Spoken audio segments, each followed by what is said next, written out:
ஆண்டவராகிய இயேசு கிறிஸ்து நாமத்தினால இந்த மே மாதத்தினுடைய கடைசி நாள் 31ஆம் தேதி, அது ஞாயிற்றுக்கிழமை வந்திருக்கிறபடினால இந்த நாளினுடைய வாழ்த்துதலை நான் உங்களுக்கு தெரியப்படுத்துகிறேன். கர்த்தர் உங்களை ஒவ்வொருவரையும் ஆசீர்வதிப்பாராக. எல்லா பக்கத்தால் கைகளை பிடித்து அவங்கள பார்த்து சொல்லுங்க, கர்த்தர் உங்களை ஆசீர்வதிப்பாராக, கர்த்தர் உங்களுக்கு நன்மை செய்வாராக, ஆமேன். கர்த்தர் உங்களை உயர்த்துவாராக, ஆமேன் ஆமேன் ஆமேன். கவனிங்க, இந்த வர்ஷிப்பில் உட்காந்துருக்கும் போது திடீர்னு ஆண்டவர் ஒரு வார்த்தையை ஞாபகப்படுத்தினார்.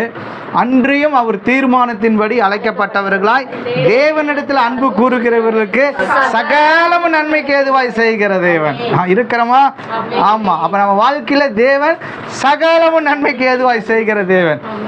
நமக்கு வாக்குத்தத்தம் கொடுத்தாரு, மீதி எடுப்போன்னு சொல்லி.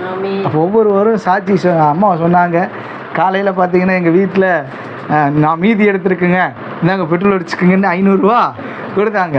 பாருங்கள், ஒவ்வொருத்தருடைய வாழ்க்கையிலையும் ஒரு 500 ரூபா வச்சு என்ன செய்கிறார் தேவன்? மீதி எடுக்க சொல்லவே இல்லை ஒரு சாட்சியில். நல்ல கையை தட்டுவங்களா? ஆமே நாமே நாமே நாமே. அவ்வளோதானா? நானே சாந்தி அம்மா நிவேதாக்கு தான் மீதி எடுக்க, கில்டா சிஸ்டர் அவங்களும் கையை தூக்கிட்டாங்க. மீதி எடுக்கிறதுக்கு ஒரு 100 ரூபா கூட இந்த இன்னைக்கு இருக்குங்க அப்படின்னு சொல்கிறவங்க நல்லா கையை தட்டுங்க. ஏன்னா அவர் சொல்லியிருக்கிறார். நல்ல சாட்சி, இவங்க சொன்ன சாட்சி, அவங்க நடந்து வந்த அந்த பாதை இந்த மாதம். ஆனால் கர்த்தர் நம்மளை கைவிட மாட்டார், ஒரு நாளும் கைவிட மாட்டார். ஹல்லேலூயா. ஸோ அப்போது அவரிடத்தில் அன்பு கூறுவர்கள் சகலம் என்ன செய்கிறாருங்க? நன்மைக்கு எதுவாக செய்கிற தேவனுங்க.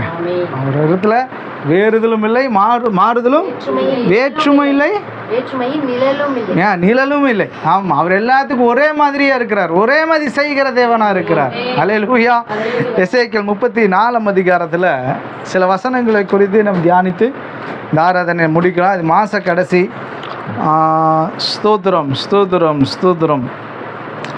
எசேக்கியேல் 34 கடந்த நாட்களில் இருக்கும்பொழுது ஆவியானவர் சில வசனங்களை ஞாபகப்படுத்தி அதை அந்த இடத்துல அந்த பகுதியை திருப்ப சொல்லி படிக்க சொன்னார்.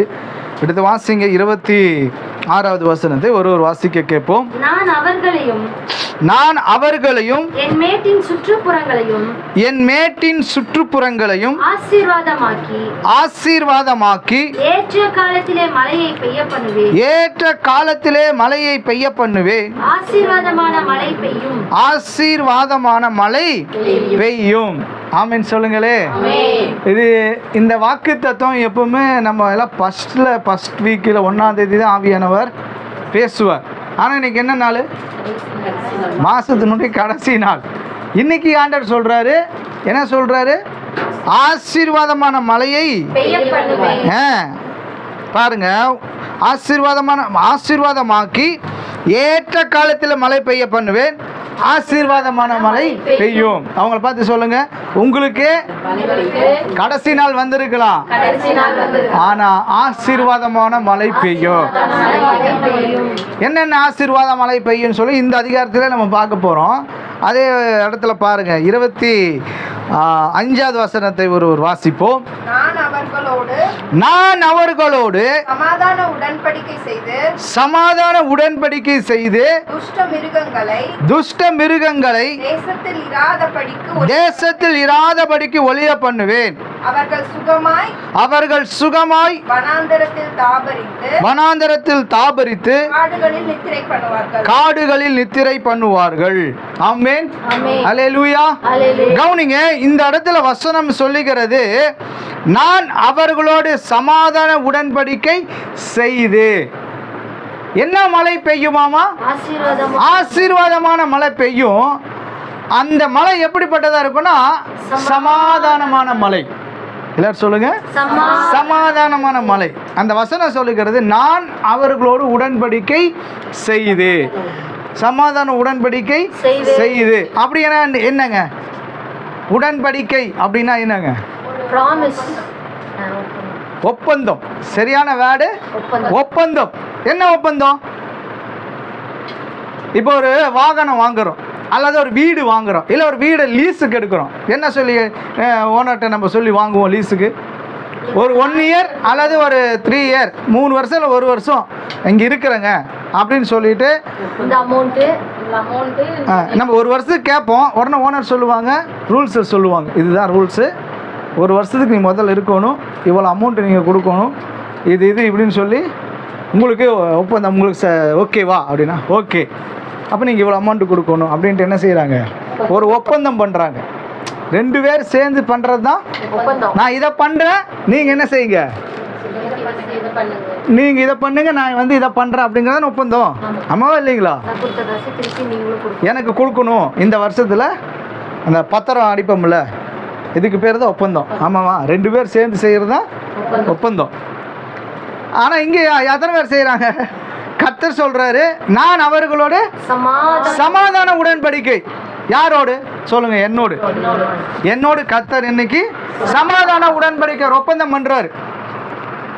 என்ன சமாதான உடன்படிக்கைனா பாருங்க, அந்த இடத்துல வசனம் சொல்லுது, துஷ்ட மிருகங்கள் தேசத்தில் இராதபடிக்கு ஒழிய பண்ணுவேன். இருக்கிறோமா அப்படின்னு? என்னங்க துஷ்ட மிருகம்னா என்னங்க? உங்களுக்கு விரோதமாக வருகிற எந்த ஒரு காரியனாலும் துஷ்ட மிருகம் தான். தேசங்கிற இடத்துல உங்கள் பேரை போட்டுக்குங்க. உங்கள் பேரை போட்டு யாரை படிங்க பார்க்குங்களா அந்த இடத்த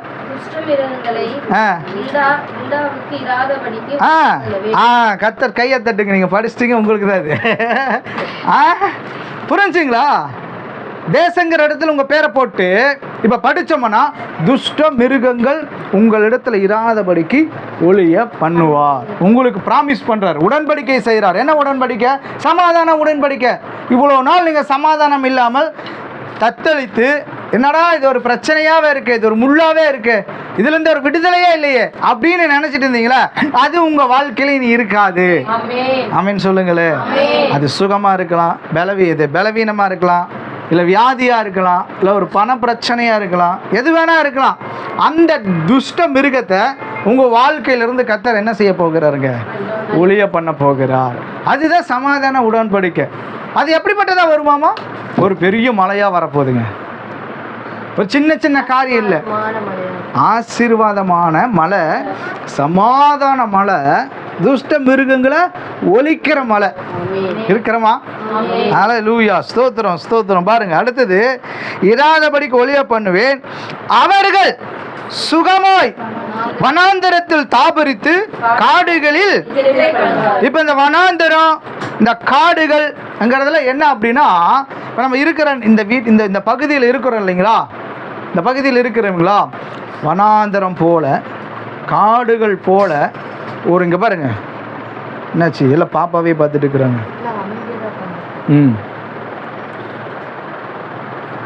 அவர்களை சுகமாக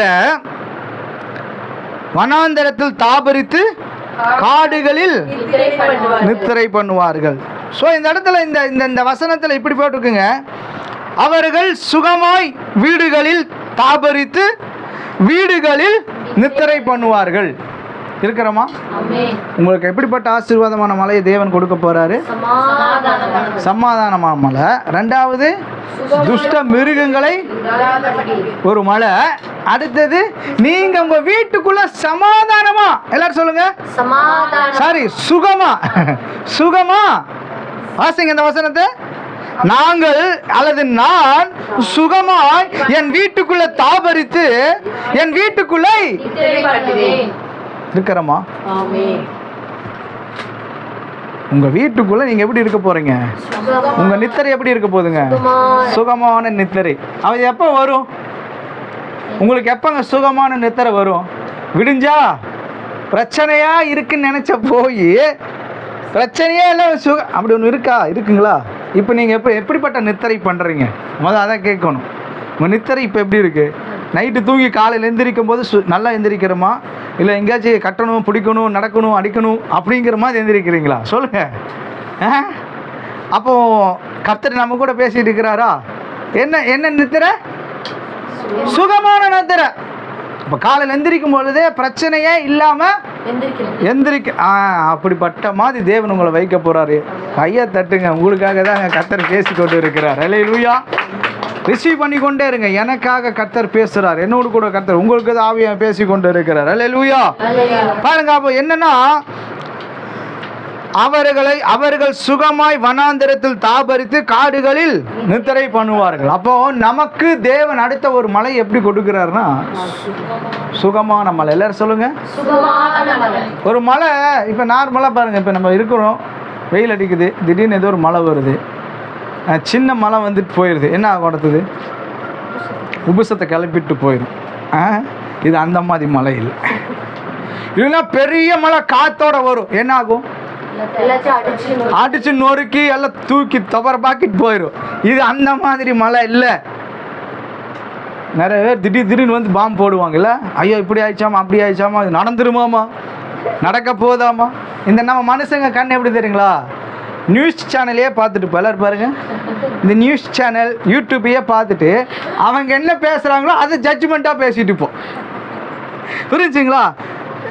ஆனால் கர்த்தர் சொல்லியிருக்கிறாரு ஒரு உடன்படிக்கை, சமாதான உடன்படிக்கை. யாரை நம்புகிறோம்? இந்த வார்த்தைவா இல்லை மனிதங்க வார்த்தைகளையா? இன்னைக்கு காலையிலேயே நேத்தான் தெரியலைங்க, வண்டியில் போயிட்டு இருக்கும்போது கர்த்தர் என்கிட்ட கேட்குறாரு, இந்த ஜனங்கள் யாரை நம்புகிறாங்க? ஊரே கூடி ஒப்பாரி வச்சாங்க. எப்போ? எலெக்ஷனுக்கு முன்னாடி கிறிஸ்தவர்கள். ஐயோ இந்த விஜய் வரக்கூடாது, ஸ்டாலின் வரணும், ஐயோ இந்த விஜய் வர வச்சாங்களா? ஊரே கூடி யாருங்க ஏமாத்து வேலை செஞ்சாங்க கட்சிக்காரனுங்க. பணத்தை கொடுத்து வாரி இறைச்சி கர்த்தரை வந்து யாரை நியமிக்கணும்னு வச்சிருக்காரோ அவரை என்ன செய்வார்? இன்னைக்கு காலையில் நேற்று ஆவியான்கிட்ட பேசினார், நீ யார் வார்த்தையை நம்புற? இந்த ஜனங்கள் யாரை நம்புறாங்க? இங்க பாருங்க, நீங்க ஜபிக்கிறவர்களா இருந்தீங்கன்னா உங்க காரியம் ஜெயமா இருக்கும். வசனம் இருக்கா? எங்க இருக்கு? தானியேலின் காரம் எங்க இருந்துச்சு? தரியு ராஜ்யபாரத காலத்திலையும் பெர்சியா ராஜ்யபார காலத்திலும் தானியேலின் காரம். ஏன்? அவர் 3 வேளையும் ஜபிக்கிறாரு. நீ என்ன வேணா பண்ணிக்க, கதவு ஜன்னல் திறந்து வச்சிருப்பேன், சத்தமா தான் ஜபிப்பேன், நீ என்ன வேணா பண்ணு அப்படிங்கிறது தான் தானியேல். ஜெயமா இருந்துச்சுங்களா? அப்போ ஜபிக்கிற மனுஷனா நீங்களும் நானும் இருந்தா என்ன வேணா உலகத்துல வரட்டும், நம்ம காரியம் எப்படி தான் இருக்குங்க. இதுதான் விசுவாச வாழ்க்கை. இருக்கிறோமா? தங்கச்சி ஒரு ஜப குறிப்பு சொல்லும் போது காக்ரோச்சா என்னமோ சொல்லி என்னமோ வந்து நிறைய பேர் வராங்க பார்த்துக்குங்க. ஆனால் எனக்கு ஆவியான நம்ம வந்து வசனத்தில் இருந்தோம் அப்படின்னா, வசனத்தில் இருந்தோம், ஜபத்தில் இருந்தோம், ஆவியானவர் கூட நடந்தோம்னா இதெல்லாம் பெரிய மேட்ரு இல்லைங்க. இருக்கிறோமா? இதுதான் விசுவாச வாழ்க்கை. பயப்படுறவங்க எப்போ இருக்கு தெரியுமா? அந்தரங்கத்தை பாருங்க, பயப்படுறவங்கள நான் சில காரியத்தில் ஆவியான சொல்கிறத அப்படியே டச் பண்ணிட்டு போகிறேன். போன வாரத்துக்கு முந்தின வாரம் ஒரு வசனம் அனுப்புனேன், அது ஆவியான கூட பேசினார். இந்த உலகத்தில் இருக்கிற மனிதர்கள் சீக்கிரமாக ஜட்ஜ்மெண்ட் பண்ணுவாங்க, ஜட்ஜ்மெண்ட் கொடுப்பாங்க. என்ன கொடுப்பாங்க? நியாயம் தீர்ப்பாங்க. என்னது? அவன் குற்றவாளி. எல்லாரும் சொல்லுங்க. மத்தேயு 7:1 என்ன சொல்லுது? நீங்க எண்ணாதிருங்கள். யார் சொல்றா? இயேசு சொல்றார். நம்ம என்ன சொல்றோம்? அப்படி கை நீட்டுறோம். எல்லாரும் சொல்லுங்க, அப்படி கை நீட்டுங்க. இப்ப இந்த கை எப்படி இருக்கு? இந்த கை, இந்த விரல் யாரை பார்த்து இருக்கு? இந்த 3 விரலும், இந்த ஒரு விரல். அடுத்தவங்க சரியில்லைன்னு சொல்றதுக்கு முன்னாடி நம்ம என்ன செய்யணும்? நம்ம வாழ்க்கையை கரெக்ட் பண்ணணும். பின்னாடி அசிங்கம் ஒட்டியிருக்கா அம்மா அப்படின்னு யாராச்சும் நம்ம முதுகை பார்க்க முடியுமா? உங்கள் முதுகை? முடியாது இல்லைம்மா. யார் முதுகையும் பார்க்க முடியாது, அவங்கவுங்க முதுகை பார்க்க முடியாது. ஆனால் நான் என்னுடைய முதுகை உங்கள் முதுகை மாறி என்ன செஞ்சுக்கலாம். இப்போ என் முதுகில் ஏதோ ஒன்று ஒட்டி இருக்கு, எனக்கு தெரியுமா? ஆனால் நான் என்ன சொல்கிறேன்? நீங்கள் நல்லா சரி இல்லைங்கிறீங்க, உடனே நீ சொல்ல உன் முதுகில் ஒட்டி இருக்கு பாருங்கிறீங்க. இருக்கிறோமா? கர்த்தர் சொல்கிறாருங்க, நான் சொல்லலைங்க. ஸோ நம்ம சீக்கிரமாக அடுத்தவங்களை பேசுறதுக்கு முன்னாடி நம்ம யாருங்கிற நிதானிக்கணும். இயேசு சொல்கிறாரு, அந்த 7ஆம் அதிகாரத்தில் சொல்கிறாரு, உன் கண்ணில் கண்ணில் இருக்கிற உன் கண்ணில் உத்தரம் இருக்கையில் உன் சகோதரன் கண்ணில் இருக்கிற என்ன உத்தரம் பாருங்க. இதுதான் உத்தரம். ஃபேன் மாட்டியிருக்காங்க பாருங்க. இவ்வளோ பெருசு உத்தரம் வந்து யார் கண்ணில் இருக்காமா? என் கண்ணில் இருக்கு. இல்லடா சிஸ்டர் கண்ணில் இருக்கு ஒரு தூசி. இப்போ இந்த உத்தரத்தை என் கண்ணில் வச்சு அப்படி மறைச்சிடும். நான் எப்படி அவன் கண்ணில் இருக்க தூசி பார்க்க முடியும்? இருக்கிறோமா?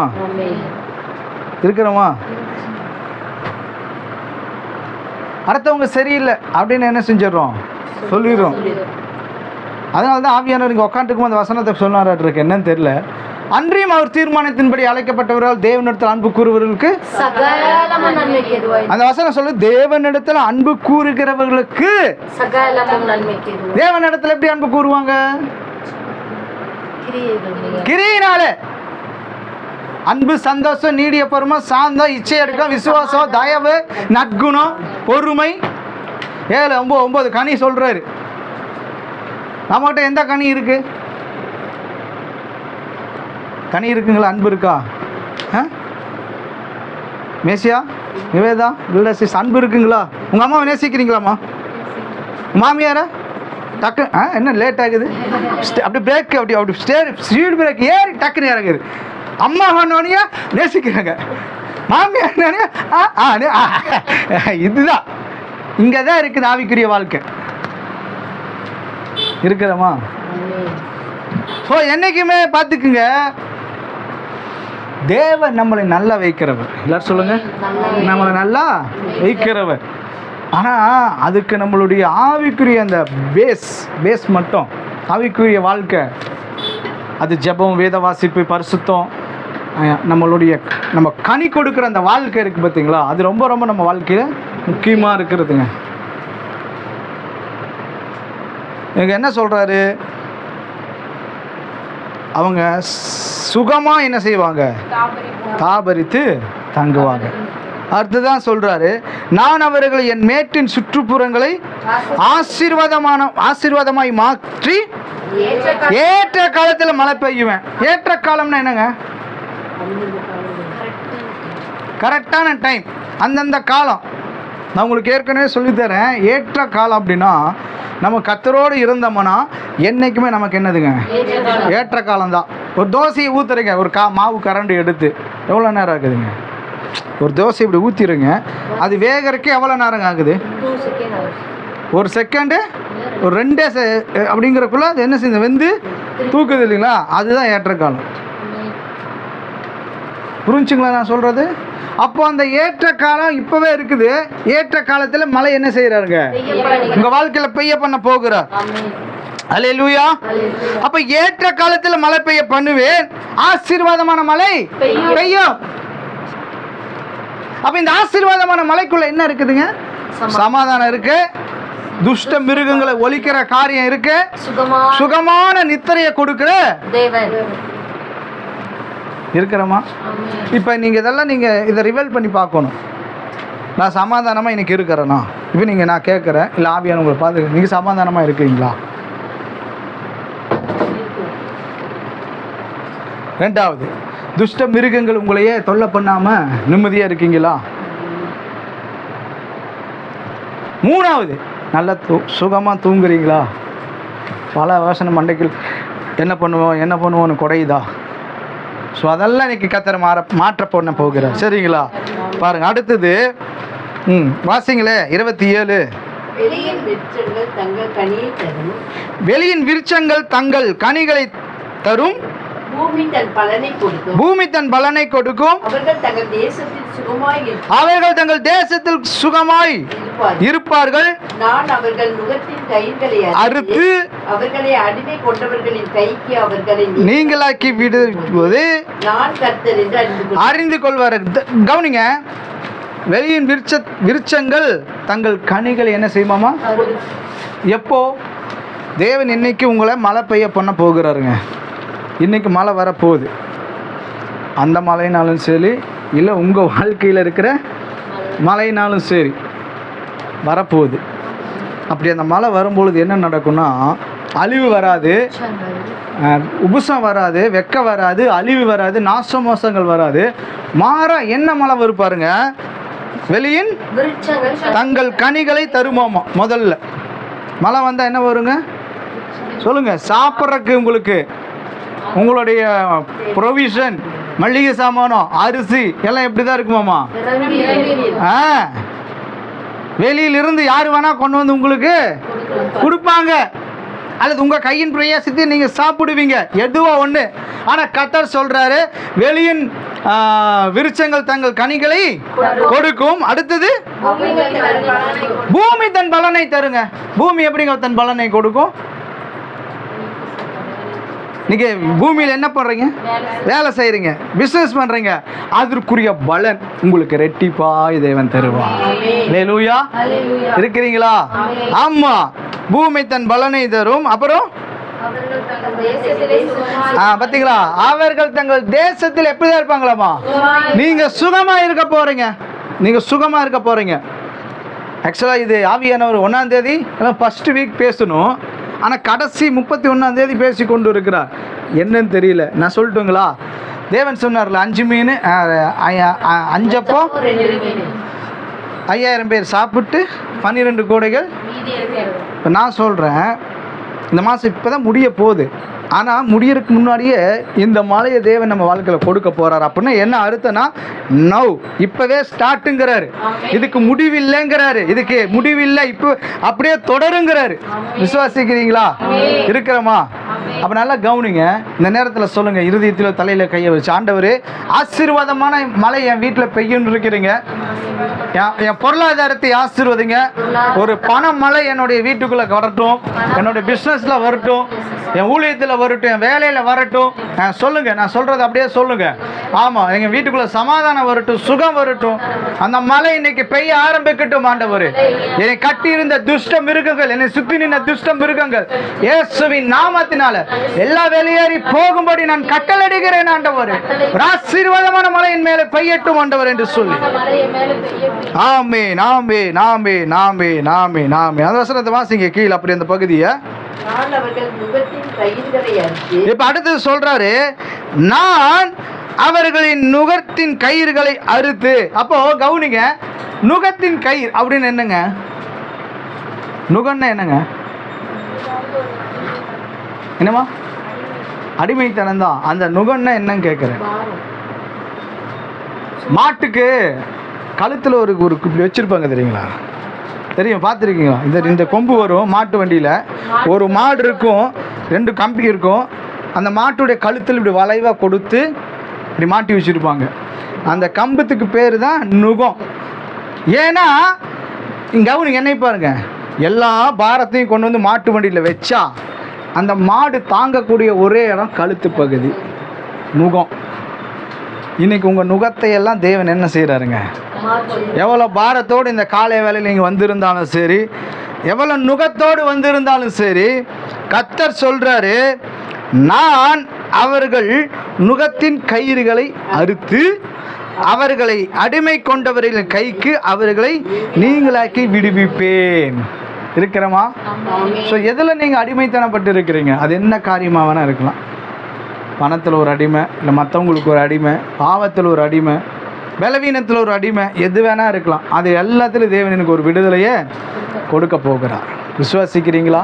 இருக்கிறோமா? அடுத்த வசனத்தை வாசிங்க. பூமியின் மிருகங்கள் அவர்களை பட்சிப்பதும் இல்லை, தத்தளிக்க பண்ணுவார் இல்லாமல் சுகமாய் தங்குவார்கள். பாருங்க, இனி அவர்கள் புறஜாதிகளுக்கு கொள்ளையாவதில்லை, பட்சிப்பதும் இல்லை. இருங்க, இனி அவர்கள் புறஜாதிகளுக்கு கொள்ளையாவதில்லை, பூமி மிருகங்கள் அவர்களை பட்சிப்பதும் இல்லை. இப்படின்னா என்னங்க? இதுக்கு ரெண்டுக்குமே ஷார்ட் அண்ட் ஸ்வீட்டா சொல்லுங்களேன். இனி அவர்கள் புறஜாதிக்கு கொள்ளையாவதில்லை, பூமியின் மிருகங்கள் அவர்களை அப்படின்னு என்னங்க? நம்ம காசெல்லாம் வட்டிக்கு போகுது பாருங்க. இருக்கிறோமா?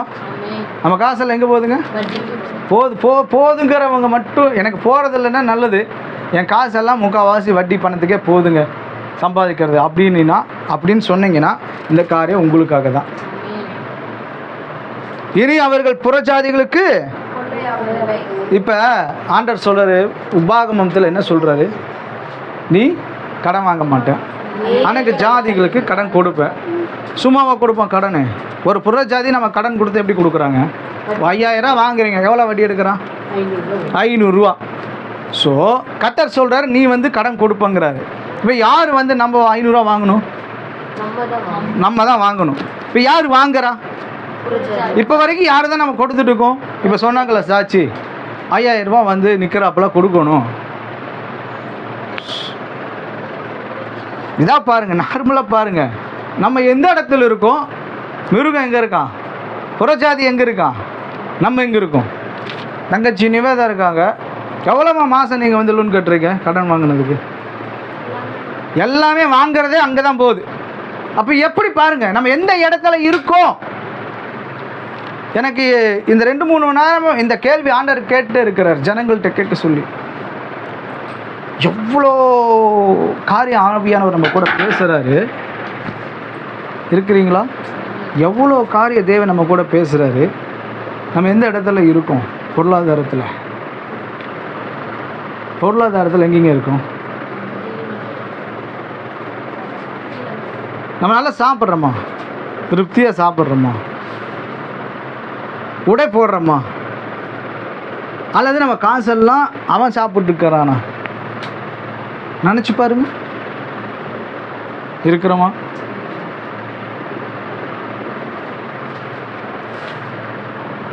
அப்போ சொல்கிறாரு, இனி அவர்கள் புறஜாதிகளுக்கு கொள்ளையாவதில்லை, பூமியின் மிருகங்கள் அவர்களை பட்சிப்பதும் இல்லை, தத்தளிக்க பண்ணுவார் இல்லாமல் சுகமாய் தங்குவார்கள். பாருங்க, தத்தளிக்க பண்ணுவார். ஒரு காலத்தில் எனக்கு நல்லா தெரியும், நாங்கள் ஊழியத்துக்கு வந்த புதுசில் இதெல்லாம் எனக்கு போன வாரம் எல்லாமே பாருங்கள், இப்போ பேசுகிறதெல்லாம் ஆவியானவர் என் கூட கடந்த வாரத்தில் பேசுனது பூரா தான் இப்போ நான் பேசிகிட்டு இருக்கிறேன். அப்போது கடன் அப்படின்னோடனே நாங்கள் வந்து ஒரு ஈரோட்டுக்கு போவோம், உங்களுக்கு தெரியும். அவங்க வீட்டுக்கு போனால் 2 நாள் 3 நாள் இருப்போம். அங்கே போய் அந்த 2 நாள் 3 நாள் நிம்மதி என்ன செய்ய முடியாது. மகளிர் குழு, அந்த குழு, இந்த குழு, இப்படி தான் ஃபோன் வரும். கட்டுறதுக்கு பணம் இருக்காது, தரித்திரம், பற்றாக்குறை இல்லாமல் வறுமை, இப்படி தான் நாட்களை என்ன செய்தோம், கழித்தோம்.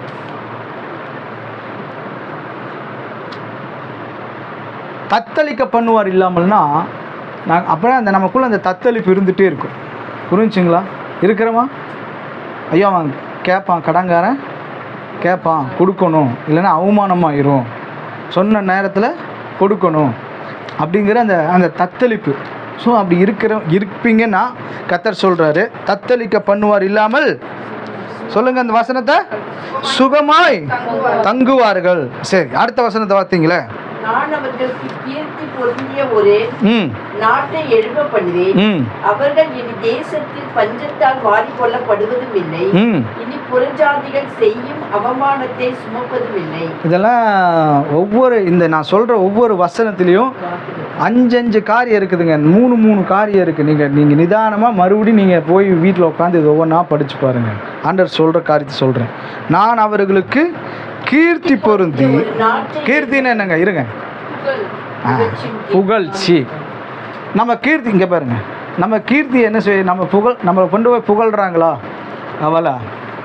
அவனா பணத்தை வாங்கிட்டு தரதே இல்லை, வாயை திறந்தா ஒரே பிரச்சனை. எப்படி கீர்த்தி நம்மளை பற்றி புகழ்கிறாங்க, ஆமாவா இல்லைங்களா?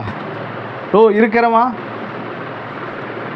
ஆனால் இதை மாத்துறார் கர்த்தர் இன்னைக்கு, இல்லைங்க. அவங்க பணம் வாங்கினா கரெக்டாக கொடுத்துட்றாங்க, கொடுத்து முடிச்சிடுறாங்க. அவங்க நல்லவங்க, செபிக்கிறவங்க. எந்த கீர்த்திய தேவன் உங்களுக்காக எனக்காக எழும்ப பண்ண போய் விசுவாசிக்கிறீங்களா? ஆமாம். அந்த நெகட்டிவான காரியத்தெல்லாம் பிசாசு கொண்டு வந்தாலும் அதெல்லாத்தையும் மாற்றி தேவன் நமக்கு ஒரு கீர்த்தி பொருந்தி ஒரு நாற்றை என்ன செய்கிறாருங்க? வாசிங்க, எலும்ப பண்ணுவேன். அவர்கள் இனி தேசத்திலே பஞ்சத்தால் வாரி கொள்ளப்படுவதும் இல்லை. போதுங்க, ஆமாம், அவ்வளோதான். சிம்பிளாக சொல்லுங்கள், சொல்லுங்க. வீட்டில் அம்மா சொன்னவே சொல்லுங்க, வீட்டில் அரிசி நிரம்பி வலியும் சொல்லுங்க, என்ன நிரம்பி மல்லிகை சாமானம் இருக்கும், பஞ்சம் இருக்காதுங்க. அவங்க வந்து இந்த இஸ்ரவேல் ஜனங்கள் பாவம் செஞ்சிருவாங்க. உடனே கர்த்தர் என்ன செஞ்சிருவார், ஒரு 7 வருஷம் மீதியான கையில் என்ன செஞ்சிருவார், இவங்க நல்ல விளைச்சல எல்லாம் விளைய செய்து எல்லாம் நிரம்பி நிற்கும்.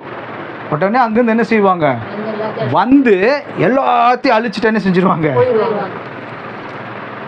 நீங்கள் ஒரு மாதம் கஷ்டப்பட்டு வேலை செஞ்சு எல்லாம் வச்சுருப்பீங்க, இப்போ என்ன ஆகுதுங்க, ஓ இருக்கிறமா. விசுவாசம்னா என்ன நினைக்கிறீங்க?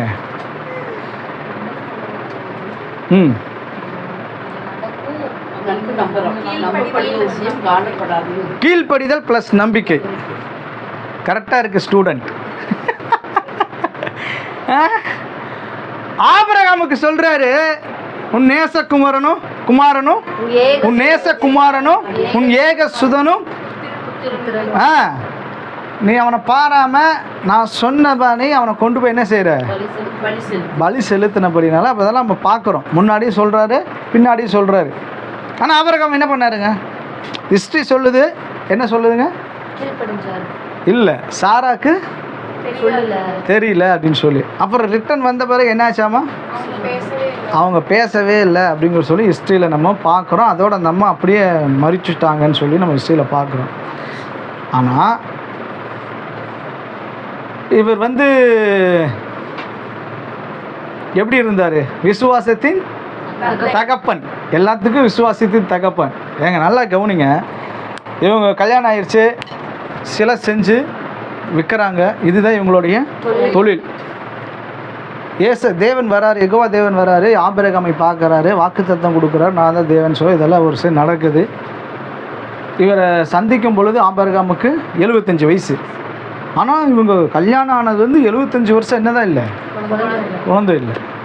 இவருக்கு வாக்குத்தத்தம் கொடுக்கும்போது 75 வயசு. ஆனால் ஈசாக்கு பிறக்கும் பொழுது 100 வயசு தவம் இருந்து ஒரு குழந்தை வந்தால் கொண்டு வந்து பலியிடுன்னு சொன்னால் எப்படி இருக்கும்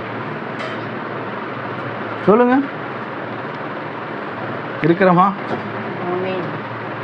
ஆனால் வராரு, தேவன் சொல்லிட்டாருன்னு வராரு.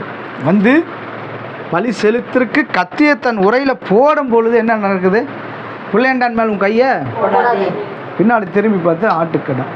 ஸோ எதுக்கு சொல்ல வரா, விசுவாசம் எதுக்குன்னா, நீங்கள் எந்த காரியத்தை செஞ்சாலும் விசுவாசத்தில் செய்யுங்கிற. நான் சுயமாக முடிவெடுக்காதீங்க, எது செய்தாலும். இப்போ உதாரணத்துக்கு உங்கள் பொருளாதாரம் ஆசீர்வதிக்கப்படணும், என்ன பண்ணுவீங்க சொல்லுங்கள், பொருளாதாரம் ஆசீர்வதிக்கப்படணும் என்ன பண்ணுவீங்க, என்னம்மா ஆசீர்வதிக்கப்படுவோம். ஒரு இது இல்லைங்களா, அதாவது சம்பளம் வருது, ஒரு காரியம் வருது, அதில் முதல் எடுத்து யாருக்கு தான் கொடுக்கணும், தேவனுக்கு கொடுக்கணும். இது எப்படி கொடுக்க சொல்கிறாரு, விசுவாசத்தில். எல்லாரும் சொல்லுங்கள், விசுவாசத்தில். நீங்கள் உண்மையாக சொல்கிறேன் பாருங்கள், விசுவாசத்தில் நீங்கள் கொடுத்துட்டீங்கன்னா கொடுக்க நினைக்கும் பொழுதே உங்களுக்கான வாசல் திறந்திருக்கும். இதுதான் கர்த்தர். நீங்கள் கொடுக்க நினைக்கும் பொழுதே, ஐயா இந்த மாதம் சம்பளம் வந்துருச்சு, முதல்ல கர்த்தருக்கு தான் எடுத்து வைக்கணும்னு நினைக்கிறீங்க இல்லைங்க. அதனால தான் புதிய ஏற்பாடு சொல்கிறாரு, ஒரு ஸ்திரீ இச்சையோட பார்க்குற எவனும் அவனோடு கூட விபச்சாரம் நீ நினைச்சாவே போதுங்கிறாரு. நீ சொல்லவே வேண்டாம், என்னது நினைச்சாவே. அப்போ நம்ம நீங்கள் நினைக்கணும், ஆண்டவருக்கு கொடுக்கணும், ஆண்டவருக்கு முதல் ப்ரிஃபரன்ஸ், முதல் காரியம் ஆண்டவருக்காக நான் செய்யணும்னு நினச்சிங்கனாவே உங்களுக்கான வழிகள் அங்கே திறந்துருக்குதுங்க, வாசல்கள் திறந்துருக்கு. நேற்று இமானுக்கு பிறந்த நாள், எத்தனை பேருக்கு தெரியும்? நானும் காலையிலேருந்து பார்க்குறேன், அந்த பொண்ணு கூப்பிட்டு குழந்தைக்கு ஜோம் பண்ணும். எனக்கு சரியான டென்ஷன். அதாவது ஒரு ஆவிக்குரிய ஒரு ஒரு ஒரு ஒரு வாழ்க்கைக்குள்ளே நம்ம வாழ்கிறோம். ஒரு போதகரை கூப்பிட்டு குழந்தைக்கு ஜோம் பண்ணாத தெரியாதவங்களாம் என்ன நம்ம விசுவாசி சொல்லுங்க?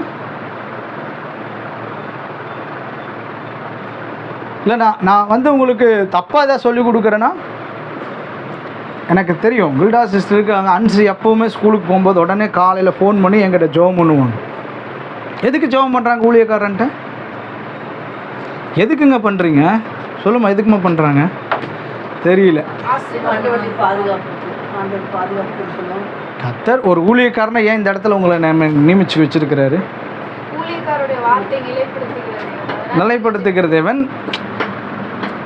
இப்போ பரலோகத்திலேருந்து கர்த்தருடைய ஆவியானவர் உங்கள் மூலியமாக என்ன செய்கிறாருங்க? என் மூலியமாக உங்களுக்கு பேசுகிறாரு, ஆசீர்வாதத்தை கொண்டு வராரு. இல்லை ரைட்டா இல்லைங்களா? ஒரு குழந்தைக்கு பிறந்த நாள்னால் நீங்கள் என்ன செய்யணும்? கூப்பிட்டு எத்தனையோ தடவை சொல்லியிருக்கிறோம். நாங்கள் இருந்த சேர்ச்சிலெல்லாம் பார்த்தீங்கன்னா பாஸ்ட் வீடு தேடி என்ன செய்வாங்க? குழந்தைய கூப்பிட்டு அன்றைக்கி காலையில் போய் பிளஸ்ஸிங் வாங்கிட்டு வருவாங்க. நீ காணிக்க கொடுக்கும். அது ரெண்டாவது. அந்த மேட்ருக்கு நான் வரல. குழந்தைக்காக ஜோம் பண்ணணும்ல. காலையில் ப்ரேயருக்கே வரல.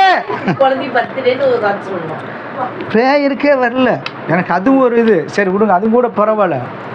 நாங்கள் உண்மையை நினச்சிட்டு இருந்தேன். இந்த நேரத்தை நான் நினச்சிட்டு இருந்தேன். பேதுரு பாருங்க, ஏசப்பா வந்து கேட்குறாரு, பேதுருவே என்ன நினைக்கிற? நீர் ஜீவனுள்ள தேவனுடைய குமாரன். இது நீ வெளிப்படுத்தல, உனக்கு பிதா வெளிப்படுத்தியிருக்காங்க. அடுத்த 2 செகண்டில் ஸ்க்ரீனே பிக்சரே மாறுது. பிசாசே விலகி போ. யாரை பார்த்து சொல்றாரு? பேதுருவை பார்த்து சொல்றாரு. ஏன் தெரியுங்களா? அவருடைய இதுக்கு அவர் வந்து இடையில வந்து நிற்கிறான். ஸோ என்ன சொல்ல வரேன்னா, வெள்ளிக்கிழமையும் எப்போ தான் மேசியை வந்து ஜெபம் பண்ணுச்சு.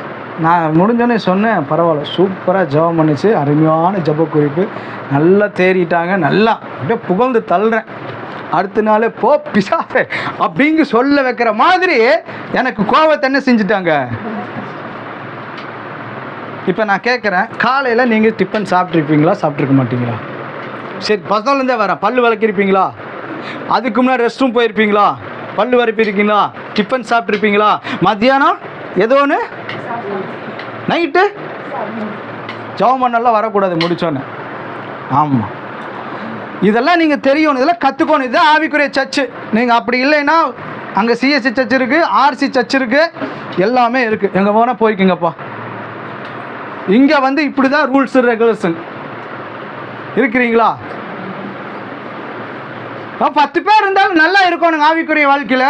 நான் பிளஸ்ஸிங்கு பேசுகிறங்காட்டி உங்கள் மைண்ட் எல்லாம் எப்படி இருக்குன்னா, ஆவிக்குரிய பேஸே உங்களுக்கு தெரியல, ஜெபம் தெரியல, வேத வாசிப்பு தெரியல, பரிசுத்தம் தெரியல, பாஸ்டிங் தெரியல, மரியாதை தெரியல. அப்புறம் எப்படி நம்ம வாழ்க்கையில் ஆசீர்வாதத்தை பார்க்க முடியும்? இருக்கிறாங்களா? தேவனுக்கு முதல் காரியத்தை செலுத்துங்க. காலையில் பாருங்க, எங்களையே விடுங்க. ஒரு 5 மணிக்கு நீங்கள் வரல ப்ரேயருக்கு, ஒரு 6 மணிக்கு எழுந்திரிச்சு பலெல்லாம் வளைக்கி அந்த குழந்தைய எழுப்பி உட்கார வச்சு அவனுக்காக தாய் நீங்கள் ஜோம் பண்ணிட்டு போகணும்ல. நான் சொல்கிறது சரியா தவறா? எனக்கு தெரிஞ்சு மேலேயே கூப்பிட்டு வந்து எங்கள் அம்மா கிட்ட கொடுத்து என்ன செஞ்சுருக்கோம்? ஜோம் பண்ண வச்சுருக்குறோம். தெரியுங்களா? மாமியார்கிட்ட இருக்கும்போது அவங்கள்ட்ட ஜோமே, எங்கள் அம்மாட்ட கொண்டு வந்து மேலே ஜீவனையும் உங்கள் வீட்டில் செய்வாங்க தானேம்மா. வேற குழந்தைங்க உங்கள்ட்ட வந்து ஆசீர்வாதம் வாங்குவாங்களே. என்ன நீ வாழ்க்கை வாழ்கிறீங்க? ஆவிக்குரிய வாழ்க்கை. கசப்பு, வைராக்கியம், கோபம், சண்டை, பிரிவினை, இதெல்லாம் பிசாசினுடைய காரியம். இருக்கிறோமா? உங்கள் குழந்தைக்கு பிறந்தநாள் வந்தால் மாமியார்ட்ட கொண்டு போகிறீங்களாம்மா? அம்மாட்ட கொண்டு போகிறீங்களா? பிளஸ்ஸிங் வாங்குறீங்களா? அவங்கெல்லாம் ரெண்டாவது. ஆசீர்வாதம் வாங்குறீங்களா? அன்சிக்கு பர்த்டே வந்தால் உங்கள் அம்மாட்ட உங்கள் மாமியார்ட்ட பிளஸ்ஸிங் வாங்குறீங்களா? வாங்கணும். இது தெரியாமல் நீ ஆவிக்குரிய வாழ்க்கையில் ஆவிக்குரிய சர்ச்சின்னு எதுக்கு வரோம்? இதெல்லாம் பேசிக்குங்க.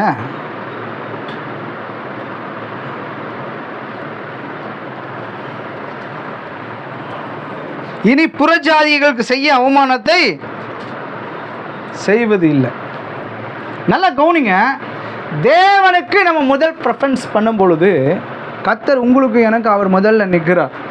உன்னை தொடுகிறவன் இப்போ உங்கள் கண்ணுக்குள்ளே உங்கள் விரலை விடுங்க. சும்மா வச்சு தான் பாருங்களேன். கண்ணாடியில் கழட்டிட்டு இந்த கருமொழியில் போய் இப்படி இப்படி விட்டு பாருங்க, பண்ணுங்க. என்ன ஆகுது? அதே மூடுதா? ஏன் கண்ணு கைப்பு விரல் போகுதுன்னு என்ன ஆகுது? கண்ணு அதுவே மூடுதுல. அப்போ தேவன் சொல்றாரு, நிவேதாவை தொடுகிறவன் ஏசப்போடைய கண்மணியை தொடுறான். நம்ம அப்போ விட்டுருவாரா? வர்றதுக்கு முன்னாடியே தூக்கிடுவார். இருக்கிறோமா? ஹலோ, அவ்வளோ பெரிய தெய்வங்க. அவருக்கு முன் ஒரு மரியாதையை நம்மளால் என்ன செய்ய முடியல, செலுத்த முடியல. ஒரு தசம பாகமானாலும் ஒரு காணிக்கையானாலும்,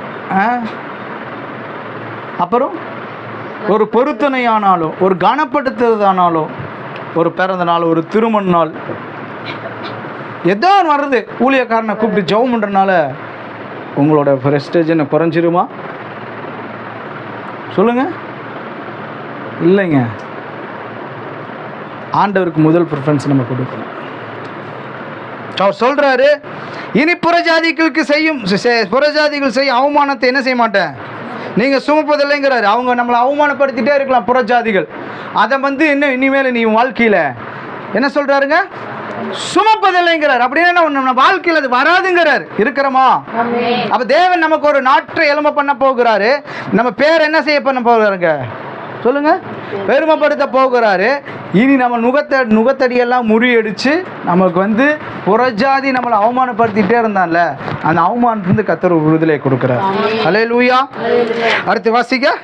உங்கள் தேவனாகிய கர்த்தராய் இருக்கிறேன் தங்களோடே இருக்கிறதையும் இஸ்ரவேல் வம்சத்தாராகிய தாங்கள் என் ஜனமாய் இருக்கிறதையும் அவர்கள் அறிந்து கொள்வார்கள் என்று கர்த்தராகிய ஆண்டவர் சொல்கிறார். என் தந்தையும் என் மேய்ச்சலின் ஆடுகளுமாகிய நீங்கள் மனுஷர், நான் உங்கள் தேவன் என்று கர்த்தராகிய ஆண்டவர் உரைக்கிறார் என்று சொல் என்றார். ஆமென். அல்லேலூயா. என் ஜனங்களா இருக்கிறதையும் அவர்கள் அறிந்து கொள்வார்கள் என்று கர்த்தராகிய ஆண்டவர் சொல்லுகிறார். ஸோ இதோட நம்ம இந்த நாளை முடிக்கலாம், இந்த ஆராதனை நம்ம முடிக்கலாம். நிறைய காரியங்களை உங்க கூட இந்த நாளில் பேசியிருக்கிறார் என்று சொல்லி நான் விசுவாசிக்கிறேன். அல்லேலூயா. உங்களுக்கான தேவன் ஆசீர்வாதமான மழையை இன்னைக்கு பெய்ய தொடங்கிட்டார். அது வானத்திலிருந்து பரத்திலிருந்து உங்களுக்காக வருகிறது. அதில் நன்மை, சுகம், ஆசீர்வாதம், அதில் அவமானம் இல்லை, துக்கம் இல்லை, துயரம் இல்லை, எல்லாமே நன்மைக்கு எதுவாக இருக்கிறது. கண்களை மூடி ஜெபிக்கலாங்களா?